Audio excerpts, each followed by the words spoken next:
저희 형을 소개하게 된 거는 이제 좀 갑작스럽게 알게 됐지만 일단 생명의 삶 수료에 대한 간증을 하기 전에 제가 좀 잘 아니까 소개를 해주는 게 좋을 것 같아서 네, 이렇게 소개를 하게 됐습니다. 저희 형은 저랑 어릴 때부터 계속 같이 다녔고 초등학교, 중학교, 고등학교 이렇게 다 같이 다니고 그 전까지는 거의 친구처럼 뭐 집에서 같이 놀고 밥도 맨날 같이 먹고 하다가 이제 대학교는 서로 다른 지역으로 가서 자주는 못 보게 됐지만 최근에 이제 형이 울산에 오면서 좀 잘 이렇게 또 오랜만에 놀고 이렇게 할 수 있는 되게 잘 친구 같은 형이었습니다. 어릴 때부터 저를 동생이라 좀 잘 도와주기도 하고 네, 많이 도와주고 제가 크게 도와준 적은 없는 것 같아서 잘 도와주기도 한 좋은 형이었습니다. 그리고 이제 모레면 군대를 가는데 그 부분에선 제가 좀 도움을 줬고 군대 가기 전에 꼭 이렇게 생명의 삶 수료를 하고 간증을 할 수 있게 되어서 되게 감사한 이런 네, 시간인 것 같습니다. 네, 이상입니다. 안녕하세요. 최준일입니다. 모자는 좀 고민을 했는데 괜찮으시면 벗겠습니다. 네. 네. 시원합니다. 네. 저는 생명이 살아있는 삶이라는 제목으로 간증을 하고자 합니다. 지난 몇 년간 저는 생생히 살아있지 않은 삶을 살았던 것 같습니다. 코로나로 인해서 교회는 문을 닫고 공부를 한다는 핑계를 대면서 주의를 제대로 지키지 못한 적도 많았습니다. 또 기도하며 하나님의 도우심을 기대하는 것이 아니라 자기 자신을 믿고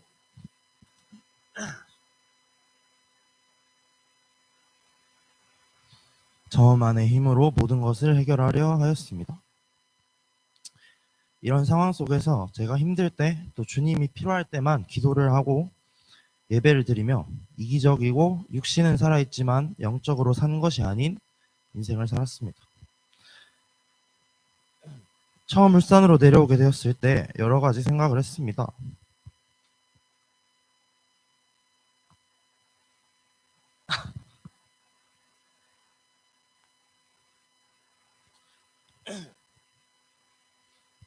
나는 왜 실패하게 되었을까? 나는 실력이 없는 사람인가? 나는 앞으로 어떻게 살아야 할까?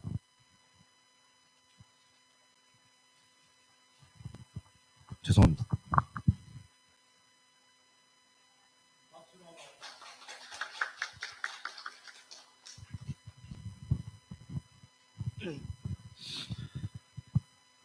이런저런 생각을 하며 살아가던 중에 목사님과 함께 생명의 삶 공부를 하게 되었습니다.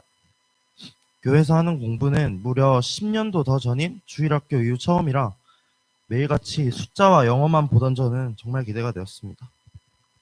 기대했던 것처럼 생명의 삶 공부 시간은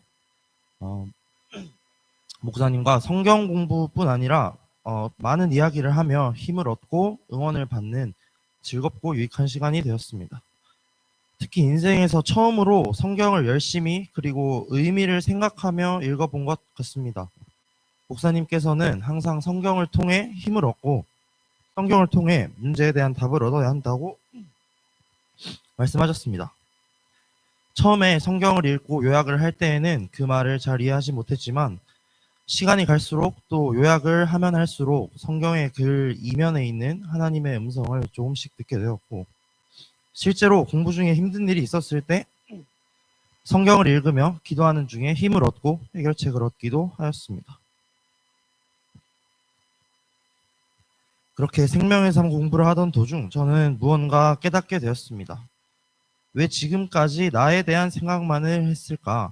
나는 어떤 사람인지, 왜 내가 실패하였는지 등 하나님에 대한 생각이나 기도는 없이 모든 것을 혼자만의 힘으로 해결하려 버둥거리는 제 모습이 눈에 들어왔습니다. 목사님께서는 나만의 힘으로 모든 것을 해결하려 하는 것이 아니라 하나님께 모든 것을 맡기고 하나님의 음성을 통해 살아간다면 행복하고 즐거우며 하나님이 원하시는 예수님과 닮은 삶을 살 수 있다고 말씀해 주셨습니다. 이때 저는 울산에 오게 된 것이 하나님께서 이끄신 일이라는 것을 알게 되었습니다. 불안한 생각을 하며 미래에 대한 걱정을 하기보다 하나님을 기대하고 기도하는 좋은 기회를 하나님께서 주신 것이라고 생각했습니다. 그 후 저의 인생은 바뀌게 되었습니다. 공부를 할 때에도 항상 하나님께 기도하며 준비하게 되었고 조금 더 즐겁고 행복하게 정확한 목적성을 가지고 공부를 할 수 있었습니다. 지금까지 정확하게는 몰랐었던 죄, 회개, 구원 등의 여러 단어의 의미를 보다 명확히 이해하고 삶을 살아갈 때 한 번씩 더 생각하게 되는 삶을 살게 되었습니다. 또 가정교회에 대하여 알게 되면서 목장에 대한 생각도 바뀌게 되었습니다. 이전에 한 번씩 울산에 올 때에는 항상 약속이 있다는 말로 그리고 어색하다는 이유로 목장 모임에 잘 나가지 않았습니다. 그러나 목장 모임에 하루 이틀 나가고 생명의 삶 공부를 통해 가정교회의 중요함과 의미를 알아가면서 목장 모임이 저에게는 무엇보다 중요한 모임 중 하나로 자리 잡게 되었습니다. 이전까지는 목장 모임이 저에게 1순위가 아니었다면 이제는 목장 모임이 1순위가 되어 항상 금요일을 기대하며 살았습니다. 목장 모임을 통해 치유를 얻고 든든한 응원을 얻으며 예수님을 닮아가는 시간이 될 수 있었습니다. 이렇게 인생이 바뀐 결과 저는 이전보다 훨씬 생생히 살아있음을 느낍니다. 제 안에 죽어있던 영적인 생명이 살아 숨쉬는 것과 이로 인해 변화된 모습이 느껴집니다. 8개월 정도의 짧다면 짧고 길다면 긴 시간이었지만 울산에서 좋은 사람들과 함께 예배드리고 삶을 나누며 목사님과 함께 공부하는 이 시간이 제 인생에서 가장 중요하고 제 인생의 터닝 포인트가 되는 시간이 되도록 주님께서 계획하신 것이라고 믿습니다. 저는 이제 곧 군대 입대하게 됩니다. 군대에 들어가서도 또 군대에서 전역한 후에도 생명의 삶 공부가 저의 인생의 터닝 포인트가 되어 생명이 살아있는 인생을 살아갈 수 있길 기도합니다. 항상 응원해 주시는 성도님들과 목장 식구들, 생명의 삶 공부를 통해 저의 삶이 바뀔 수 있도록 열심히 도와주신 목사님께 감사드리고 또 이 모든 것을 계획하신 하나님께 감사드립니다. 마지막으로 하나님의 말씀을 한 가지 나누고 간증을 마치려고 합니다. 요한복음 1장 12절에 그를 맞아들인 사람들 곧 그 이름을 믿는 사람들에게는 하나님의 자녀가 되는 특권을 주셨다라는 말이 있습니다. 저는 생명의 삶 공부를 통해 하나님의 선물을 받아 새 생명을 얻어 하나님의 자녀가 되는 특권을 얻게 되었습니다. 앞으로도 생명이 살아있는 삶을 살 수 있기를 하나님의 자녀로서 예수님을 닮은 삶을 살 수 있기를 기도드리며 간증을 마치겠습니다. 사무엘하 13장 23절에서 29절 시작. 두 해가 지난 어느 날 압살롬은 에브라임 근처의 바알 하솔에서 양떼를 깎고 있었다. 이때 압살롬이 왕자들을 모두 초대하였다. 압살롬은 다윗 왕에게도 찾아가서 말하였다. 임금님, 제가 이번에 양털을 깎게 되었으니 임금님도 신하들을 거느리시고 이 아들과 함께 내려가셔서 잔치에 참석해 주시기를 바랍니다. 왕이 압살롬에게 말하였다. 아니다, 내 아들아, 우리가 모두 따라가면 너에게 짐이 될 터이니 우리가 가지 않으면. 압살롬이 계속하여 간청하였지만 왕은 함께 가고 싶지 않아서 복을 빌어 주기만 하였다. 그러자 압살롬이 말하였다. 그러면 맏형 암논이라도 우리와 함께 가도록 허락하여 주시기를 바랍니다. 왕이 그에게 물었다. 암논이 너와 함께 가야 할 이유가 무엇이냐? 그래도 압살롬이 계속하여 왕에게 간청하니 왕은 암논과 다른 왕자들이 모두 그와 함께 가도 좋다고 허락하였다. 압살롬은 이미 자기의 부하들에게 명령을 내었다. 암논이 술을 마시고 기분이 좋아질 때를 잘 지켜보아라. 그러다가 내가 너희에게 암논을 쳐 죽이라고 하면 너희는 겁내지 말고 그를 죽여라. 내가 너희에게 직접 명령하는 것이니 책임은 내가 진다. 다만 너희는 용감하게 주저하지 말고 해치워라. 마침내 압살롬의 부하들은 압살롬의 명령을 따라서 하라는 그대로 암논에게 하였다. 그러자 다른 왕자들은 저마다 자기 노새를 타고 달아났다. 제가 우스갯소리를 하나 하려고 하는데요. 여러분, 사자와 거북이가 있습니다. 사자와 거북이가 달리기 시합을 하는데요. 이 거북이가 느릿느릿 가잖아요. 사자가 이렇게 지나가다가 이 거북이가 느릿느릿 가니까 한마디 툭 던집니다. 거북아, 제발 가방 좀 내려놓고 달려. 그렇게 얘기를 합니다. 좀 시간이 흘렀죠? 10분 좀 지났습니다. 또 한마디 합니다. 거북아, 제발 네가 너무 느리니까 등에 있는 아마 그 가방을 좀 내려놓기만 하면 너무 좋겠어. 거북이가 아무것도 대답을 하지 않는 거예요. 또 10분 좀 지났습니다. 또 쭉 가다가 또 사자가 쭉 가다가 다시 돌아와서 거북이에게 또 얘기를 합니다. 거북아, 내가 또 빌 테니까 제발 등에 있는 그 가방을 제발 내려놓고 가면요 좋겠어. 그러니까 한참 동안 얘기하지 않던 이 거북이가 툭 이 사자에게 툭 던집니다. 뭐라고 할게요? 네 머리나 묶고 얘기해라. 이해되셨나요? 웃지 않으신 분들은 아직 이해를 못 하셨나요? 사자가 갈개머리잖아요. 막 휘날리니까 이게 우스갯소리로 네 머리나 묶고 얘기해. 우리 모두는요 각자의 짐이 있습니다. 자, 근데 그게 참 상대적일 수 있거든요. 내가 가졌을 때는 무거운 것 같아도 또 상대방이 봤을 때는 아무렇지도 않은 경우가 있고요. 또 반대로 나는 굉장히 아무렇지도 않고 가볍게 느꼈는데 상대방이 볼 때는 굉장히 무겁게 느끼거나 아주 대단하게 보일 수도 있거든요. 우리가 가지고 있는 짐이 딱 그렇습니다. 우리가 막 이렇게 짊어졌을 때 하나님 보실 때는 또 어떨까? 또 반대로 우리는 이게 별거 아닌 것 같은데 별거 이게 뭐 어때서 그렇지만 하나님이 보실 때 또 누군가가 볼 때는 굉장히 또 큰일일 수 있거든요. 우리는 지금 다윗의 인생을 이렇게 조명을 하면서 특별히 그가 왕이 된 이후에 우리가 볼 때도 뭐 왕이니까 얼마든지 뭐 그런 일은 어때? 라고 여길 수 있는 것들, 또 지금 시대에도 돈이 많거나 부자들이면 또 의당이 할 수 있는 그런 것들에 대해서 얼마든지 저럴 수 있어? 근데 정작 본인은 이것이 아무렇지도 않게 여기거나 또 반대로 엄청나게 짐으로 여길 수 있다는 거죠. 자, 그래서 오늘 이 본문에 굉장히 무거운 주제이긴 하지만요, 이 내용을 좀 보면서 물론 다산지석으로 삼을 필요도 있지만 우리 자신을 한번 돌아보자는 거죠.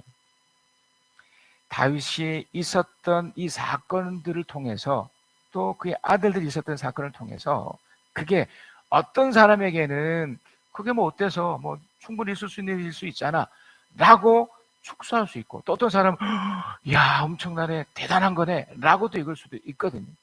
그걸 우리가 하나님의 시각에서 보면서 우리를 점검하면서 나가자 이런 것이죠. 자, 먼저 다윗의 이전에 큰 사건이 하나 있었습니다. 어쩌면 이 사건으로 인해서 다윗이 전후가 나누어져요. 우리는 이전에 다윗이 그 골리앗 사건, 그러니까 골리앗을 이긴 그 승승장구했던 그런 엄청난 것을 우리 기억하고 있지만, 그에게 있어서 어떤 신앙 면에서 전과 후가 완전히 달라지는 아주 획기적인 사건, 터닝 포인트가 됐던 사건은 바로 이 바세바 사건이에요. 이때부터 그는 어쩌면 왕이 됐음에도 불구하고 신앙에 대해서 정확히 이해했을 때입니다. 사무엘하 12장 11절에 14절입니다.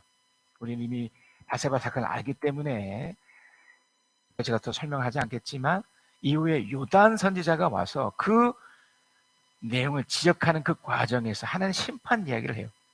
주님께서 또 이렇게 말씀하십니다. 내가 너의 집안에 재앙을 일으키고, 그러니까 그 사건 때문에 그렇겠죠. 네가 보는 앞에서 내가 너의 아내들도 빼앗아 너의 가까운 사람에게 주어서 그가 대낮에 너의 아내들을 욕보이게 하겠다. 너는 비록 몰래 그러한 일을 하였지만 나는 대낮에 온 이스라엘 바라는 보는 앞에서 일을 하겠다. 그래서 여기서 주목할 게 비록 몰래 그러한 일을 했지만 이거예요. 그러니까 왕이었기 때문에 대수롭지 않게 했던 일들이 있었어요. 그게 이제 박세바 사건이잖아요. 그게는 이미 많은 여인들이 있었고요. 또 마음만 먹으면 주님도 그런 말씀하셨지만 네가 필요하다면 내가 더 주었을 수도 있었다. 근데 그는 그런 것을 다 무시하고 바세바를 한 유부녀를 강제적으로 욕보이는 일을 했거든요. 그것이 하나님 보실 때 잘못된 일이라고 평가할 뿐만 아니라 그걸 주님은 몰래 한 일이라고 본 거예요. 자, 그러면서 결정적인 하나님의 말씀이 13절에 나옵니다. 그때 다윗이 나단에게 자백하였다. 다윗이 이제 본인의 잘못을 알고 이렇게 고백은 하죠. 분명히 하는데 내가 주님께 죄를 졌습니다. 근데 주님이 말씀하십니다. 주님께서 임금님의 죄를 용서해 주실 겁니다. 왜냐하면 자복을 했으니까. 하지만 그러므로 임금님은 죽지는 않으실 겁니다. 이게 중요한 거라고 제가 저번주에 말씀드렸죠. 삶과 죽음의 결정권자인 하나님이 내가 너는 죽이지는 않을 거야. 네가 나에게 고백했고 네가 그런 것을 인정했기 때문에 그렇게 하진 않게. 그러나 14절 임금님은 이번 일로 주님의 원수들에게 우리를 비방할 빌미를 주셨으므로 바세바 임금 사이에 태어난 아들은 죽을 것입니다. 그래서 아이가 죽죠.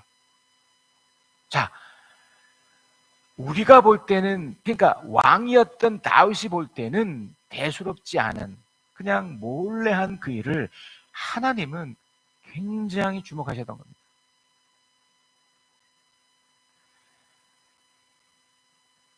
다윗의 입장에서 이 부분이 만약에 알게 되었을 때, 모르면 그냥 죽는 거잖아요.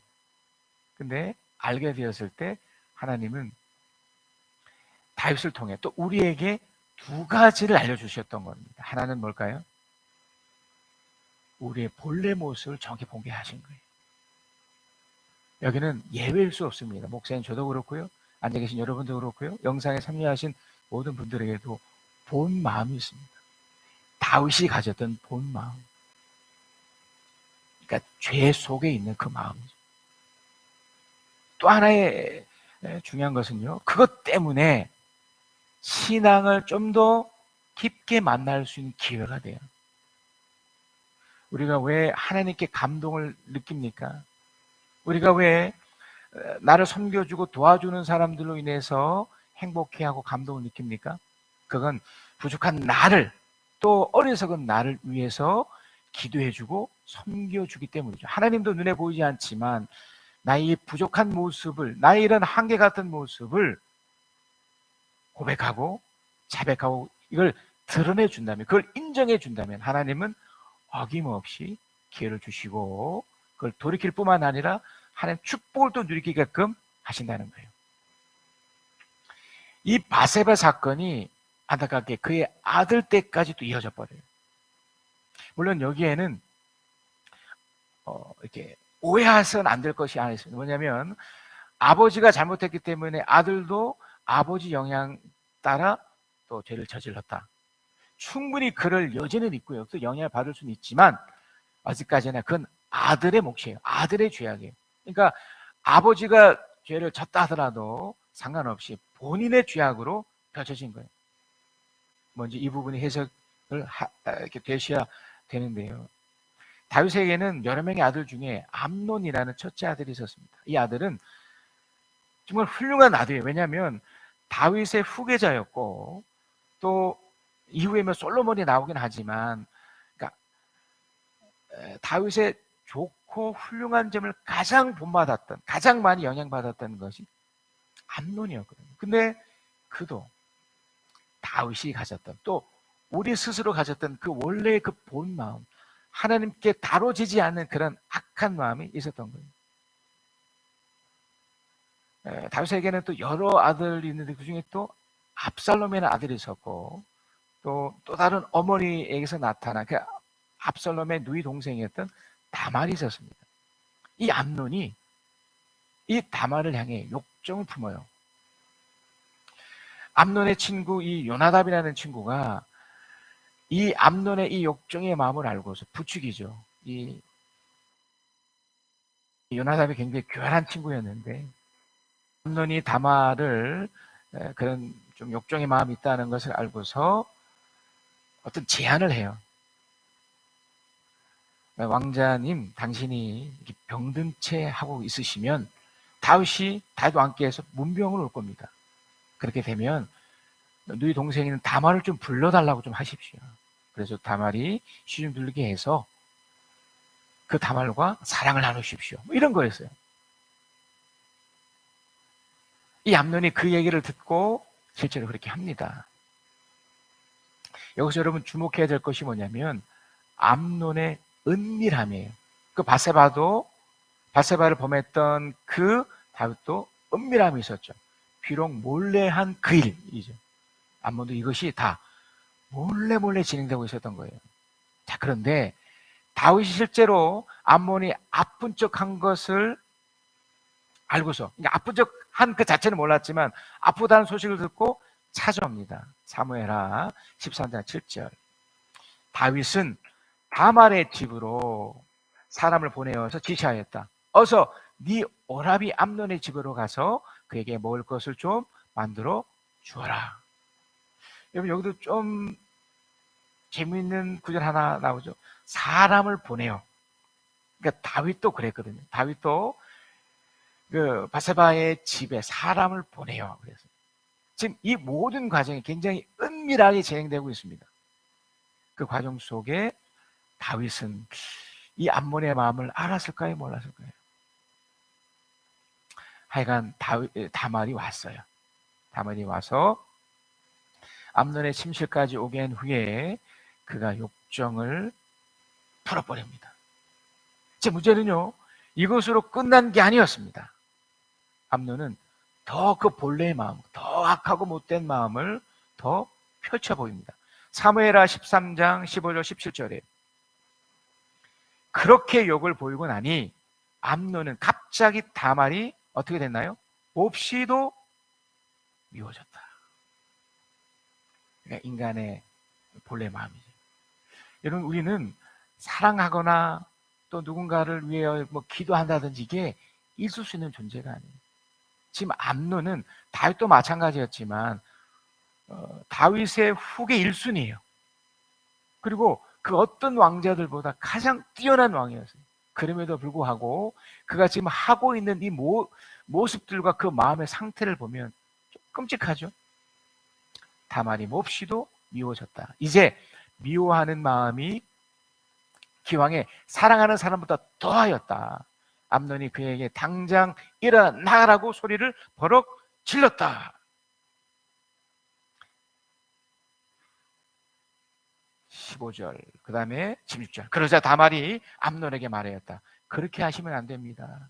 이제 나를 쫓아내시면 이 악은 방금 나에게 저지른 악보다 더 큽니다. 그런데도 암논은 다말의 말을 들으려고 하지도 않고 오히려 자기의 시중을 두는 하인을 불러다가 명령하였다.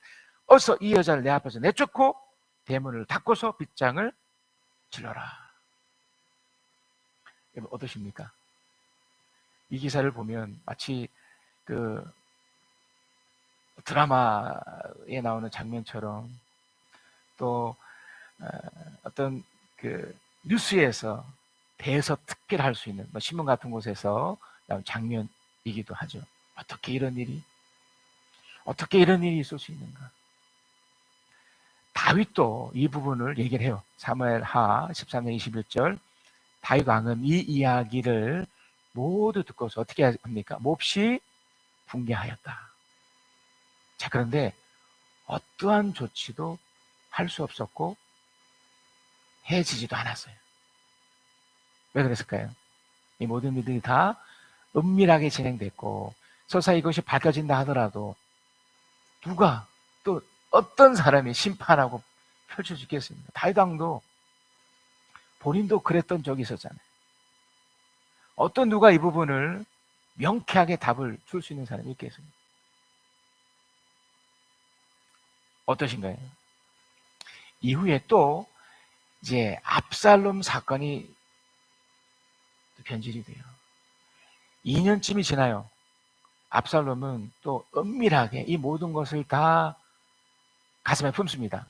이게 다말이 자기 직접 누이 동생이잖아요. 이런 몹쓸 짓을 당했기 때문에 뭐 형제 뭐 이런 걸 다 떠나서 이 분노가 그 속에 가득 찼고, 그래서 2년이 지난 후에 압살롬이 목적은 죽이는 목적이죠. 그래서 다윗에게 모든 형제들을 다 불러다가 내가 잔치를 벌이고 싶습니다. 좋은 일이 생겨서 잔치를 벌이고 싶습니다. 라고 했던 거죠. 사무엘하 13장 25절입니다. 다윗 왕이 이 얘기를 들어요. 왕이 압살롬에게 말하였다. 아니다. 내 아들아, 우리가 모두 다 따라가면 너에게 짐이 될 터이니 우리가 가지 않으마. 압살롬이 계속하여 간청을 하였지만 왕은 함께 가고 싶지 않아서 복을 빌어주기만 하였다. 실제로 압살롬이 우리가 좀 전에 본문을 읽었던 그 내용처럼 압살롬이 결국 암논을 죽이는 것까지 진행이 됩니다. 여기서 가장 먼저 제가 나누고 싶은 것은 이 부분에 대해서 우리가 할 수 있는 게 하나밖에 없어요. 야, 다윗처럼 붕괴하는 것밖에 어떻게 그런 일이 있을 수 있어? 야, 정말 나쁘다, 틀렸다. 자, 제가 처음 소대에 말씀드렸던 것처럼 이 문제에 대해서 어떤 사람은 와, 이럴 수 있어?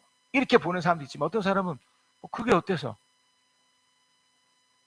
뭐 남자라면 또 왕이라면 뭐 그거 있을 수 있는 일 아니야? 이해되시나요? 우리 모두에게는 전부 다 이 일에 대해서, 이 부분에 대해서 객관적 기준을 가질 수가 없습니다. 왜냐하면 우리 모두가 다 이 부분에 있어 만큼은 예외이지 않기 때문에 그래요. 여기 은밀함을 제가 말씀드렸죠. 여러분 한번 우리 자신을 한번 이렇게 가만히 보십시다. 이 다윗도 마찬가지고 암몬도 마찬가지고 그 압살롬도 마찬가지고 다 이유가 있어요. 자신들이 했던 행동들에 대한 충분한 다 이유가 있습니다. 그리고 어떤 면에서 우리 입장에서도 다 이해가 되는 부분도 있어요. 그러나 또 반대로 다 이건 잘못됐고 틀렸고 이건 이럴 수 있어 라고 하는 부분도 분명히 있습니다. 그렇죠. 자, 그런데 가장 중요한 이 첫 번째 것을 놓쳤어요. 이게 뭘까요? 우리 모두 다 죄인이라는 사실이에요. 우리 모두 다 이것을 해결할 수 있는 존재가 아니라는 겁니다. 우리의 은밀함을 한번 들어가 보셔야 돼요. 여러분이 혼자 있을 때, 그때 주님이 안 보는 것처럼 하면서 정말 뭐 이 정도의 차이지만 이 정도까지는 아니더라도 스스로 얼마나 누군가를 미워하고 함부로 여기고 또 음란하고 그런 여러 가지 모습이 있지 않는가를 아주 냉정하게 한번 보자는 거죠. 거기서 얻은 결론이 뭘까요? 야, 나 진짜 별 수 없구나. 나 정말 아무것도 아닐 수 있구나 라고 만약에 나를 이렇게 발견하신다면 여러분 일단 된 거예요. 어떠십니까? 나의 한계, 나의 부족을 알 수 있을까요? 그렇기 때문에 우리는 이미 폭탄을 안고 살아가는 거예요. 우리는 죄인이었고 죄인이었으며 죄인일 수밖에 없는 그런 삶을 살아가고 있는 거예요. 우리는 우리 마음속에 폭탄을 늘 짊어지고 있어요. 단지 신앙이라는 것 때문에 그것이 이렇게 묻혀지고 있는 것 뿐입니다. 또는 또 다른 것, 자신의 의지 또는 사람들이 보는 눈 이런 것 때문에 그것이 감춰지고 있는 거지 폭탄은 늘 우리가 이렇게 있는 겁니다. 신앙도 외일 수 없죠. 자, 그래서 이걸 풀어내야 됩니다. 이걸 어떻게 할 것인가. 실제로 바울일도 이런 고백을 해요. 우리가 충분히 공감하는 그 내용인데요. 자, 로마서 7장 21절에서 25절입니다. 여기에서 나는 법칙 하나를 발견했습니다. 잘 따라오십시오. 굉장히 중요한 내용이고 여러분에게 획기적인 것을 발견할 수 있을 거예요. 자, 나는 법칙 하나를 발견했대요. 법칙이라는 걸 아시죠? 원리라는 거예요. 이건 객관적인 기준이 될 만한 법칙이 우리 모두에게 적용되는 거예요. 다윗, 암논, 압살롬뿐만 아니라 나에게도 너무나 적용되는 그 법칙이 뭐냐면 곧 나는 선을 행하려고 하는데 그러한 나에게 악이 붙어 있다는 겁니다. 이해되시나요? 내 속에 주님 때문에 행복하고 즐거운 것들도 있지만 또 반대로 막 짜증내고 화내고 막 악을 품어버리는 그런 것들도 있다는 거예요. 나는 속사람으로는 하나님의 법을 즐거워하나 내 지체에는 내 또 다른 모습 속에는 다른 법이 있어서 내 마음의 법과 맞서 싸우며 내 지체에 있는 죄의 법에 나를 포로로 만드는 것을 봅니다. 여러분 어떠세요? 여러분 이 지금 바울의 고백에 공감이 되시나요? 이해가 되시나요? 자, 공감이 되신 분은 끄떡끄떡 해보세요. 아니시면 고개를 돌리죠. 아니야, 나는 전혀 그렇지 않아. 우리는 늘 이렇게 살고 있어요. 신앙이기 때문에 더 그래요. 오늘 교회 갈까 말까? 내가 이걸 할까 말까? 우리 속에 계속 싸우고 있죠. 자, 그래서 그의 고백을 한번 들어보세요. 24절. 아, 나는 비참한 사람입니다. 누가 이 죽음의 몸에서 나를 건져주겠습니까? 죽음의 몸에서 라는 표현을 쓰죠. 바울은 살아있어요. 그래도 죽음의 몸에서 누가 나를 건져낼까? 다윗도 그렇고요. 암논도 그랬고요. 압살롬도 그랬고요. 다말도 마찬가지죠. 피해자였지만 너무나 얼마나 억울하고 분노하겠습니까? 이 모든 것들이 다 어떻게 보면 우리 속에 있는 바로 이 부분이거든요. 자, 그러면 이걸 어떻게 풀어낼까? 이걸 어떻게 할까요? 바로 그 답은 25절에 있습니다. 우리 한번 읽어봅시다. 시작. 우리 주 예수 그리스도를 통하여 나를 건져주신 하나님께 감사를 드립니다. 그러니 나 자신은 마음으로는 하나님의 법을 섬기고 육신으로는 죄의 법을 섬기고 있습니다. 쉽게 말씀드리면 도와주십시오. 감사합니다. 아유, 고맙습니다. 쉽게 말하면 우리 속에 있는 이 무시무시한 것들을 펼칠 수 있는 것들을 해결할 수 있는 방법이 생겼다는 거예요. 그건 더 센 능력이 내 속에 임해버리는 거예요. 이해되시나요? 내 속에 더 센 능력이 와서 이 악한 능력을 이기면 이기는 거잖아요. 이것 때문에 우리가 살아갈 수 있는 겁니다. 자, 더 센 능력이 뭘까요? 우리가 하나님께 뭘 놓고 기도하나요? 아주 쉽게 생각해 보세요. 하나님께 기도할 때 우리가 강하다면 기도할 이유가 없잖아요. 그렇지 않겠습니까? 내가 강한데 왜 기도를 해요? 왜 누구한테 부탁을 해요? 누구에게 뭘 요구해요?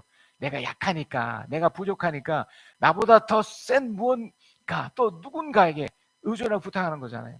우리 아이들이 너무 쉽게 생각할 때 넘어졌을 때 본능적으로 엄마를 찾잖아요. 아빠를 찾잖아요. 이겁니다. 이거. 내가 부족이 있고 한계가 딱 느껴진다고 인정이 되면 우리는 하나님께 이 훈련, 이 작업을 하는 하나님 도와주세요. 하나님, 내가 이걸 이길 힘이 없습니다. 내 안에 법이 하나 생겼는데 이 악의 법입니다. 나를 치고 이기기 때문에 나는 도저히 이겨낼 수 없습니다. 그러나 하나님이 도와주시면 그러면 하나님은 눈에 보이진 않지만 느낄 수 있는 그 성령께서 내 속에서 실제로 이겨주세요. 오늘 아침에 제가 우리 아이를 우리 몸에는 청소년부 몸이 없어서 당공동체 부득을 보내고 있는데 데려가다가 이제 올 때 이 전국체전 때문에 이 도로가 다 막혀 있는 상황이었어요. 꼬불꼬불 돌아가는데 그때 만약에 내 생각만 의지하고 내 그것만 의지했으면 그냥 내가 가는 대로 갔을 거 아닙니까? 철저하게 그 핸들 붙잡고 두 가지도 그렇게 돼요. 하나님 가서 내가 말씀을 전하러 가야 돼. 여기서 막히면 어떻게 되겠습니까? 길을 인도해 주십시오.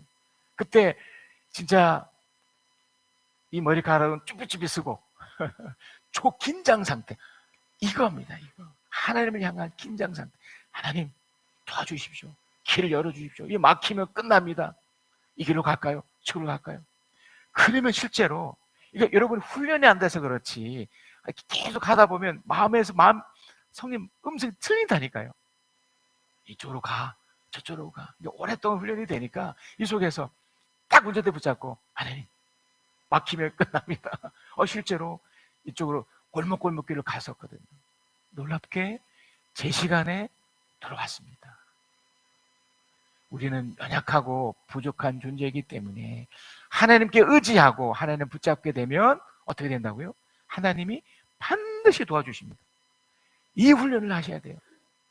내가 잘나서 내가 뛰어나서 무언가 할 수 것 같으면 기도가 필요 없겠죠.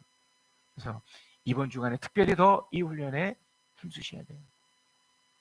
어려운 것들이 펼쳐질 때도 그렇지만 이 법칙을 끊임없이 붙잡고 나가셔야 돼요. 넘어질 수 있는 그런 것도 있지만 하나를 붙잡고 나가는 훈련. 우리 최준일 형제가 간증을 하면서 나눴던 포인트가 뭡니까? 하나님을 의지하는 거였죠. 아마 군에 가서도 하나님 의지하고 나갈 때 하나님이 놀랍게 길을 여시리라 믿습니다. 더 센 능력이 나를 덮을 때 이룰 수 있습니다. 우리 결단을 한번 해봅시다. 나의 은밀함을 인정하고 성령의 능력을 받아들여 죄를 이깁시다. 화려하지 않아도 정결하게 사는 삶, 가진 것이 적어도 감사하며 사는 삶, 내게 주신 작은 힘 나눠주며 사는 삶, 이것이 나의 삶의 행복이라오. 화려하지 않아도 정결하게 사는 삶, 가진 것이 적어도 감사하며 사는 삶, 내게 주신 작은 힘 나눠주며 사는 삶, 이것이 나의 삶의 행복이라오. 이것이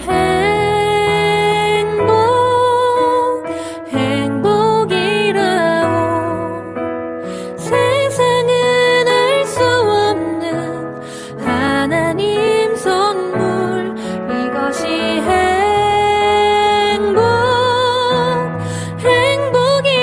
행복이라오.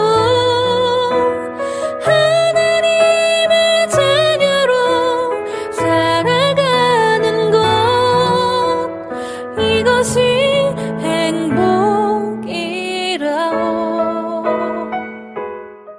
눈물 날 일 많지만 기도할 수 있는 것, 억울한 일 많으나 주를 위해 참는 것, 비록 짧은 작은 삶 주 뜻대로 사는 것, 이것이 나의 삶의 행복이라오. 눈물 날 일 많지만 기도할 수 있는 것, 억울한 일 많으나 주를 위해 참는 것, 비록 짧은 작은 삶 주 뜻대로 사는 것, 이것이 나의 삶의 행복이라오. 이것이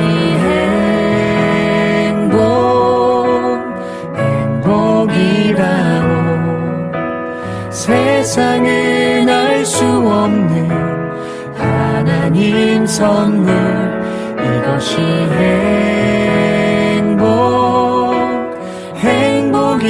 행복이라오. 하나님의 자녀로 살아가는 것, 이것이 행복이라오. 이것이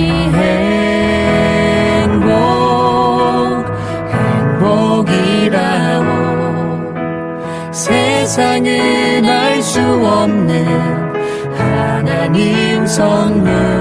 이것이